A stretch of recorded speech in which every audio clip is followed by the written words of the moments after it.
என்னாருடைய சிவனையை போற்றி எந்நாட்டவர்க்கும் இறைவா போற்றி. தெருக்குத்து அமைப்பு பற்றி நம்ம இந்த வீடியோவில் பார்க்க போறோம்.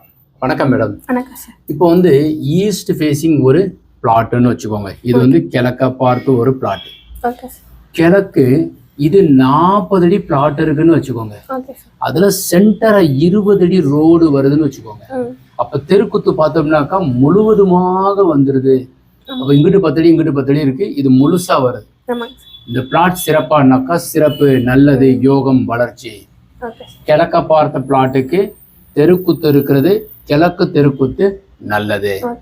உதாரணத்திற்கு இந்த பிளாட்டினுடைய தெருக்குத்து வந்து இங்க வரலைங்க, இப்படி வருதுன்னு வச்சுக்கோங்க.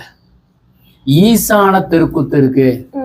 எப்பவுமே ஞாபகம் வச்சுக்கோங்க, தெருக்குத்துங்கிறதுல நார்த் ஈஸ்ட்ல வந்து ஒரு தெருக்குத்து வருது அப்படின்னாக்கா ரொம்ப ரொம்ப சிறப்பு.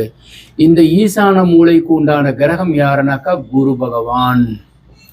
ஸோ குரு ஜாதகத்துல அதிகாரம் பெற்றிருக்கிறவங்களுக்கு எழுத்தாப்புல வீடு வராது.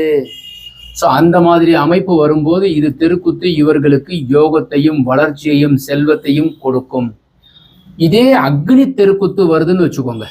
இந்த மாதிரி தெருக்குத்து வந்துருச்சு, இப்படி இருக்குன்னு வச்சுக்கோங்க. இந்த பக்கம் வந்து ஃபுல்லா வாசல் இப்படி ஏறிடுச்சு. அப்போ இந்த தெருக்குத்து தப்பா இல்லை.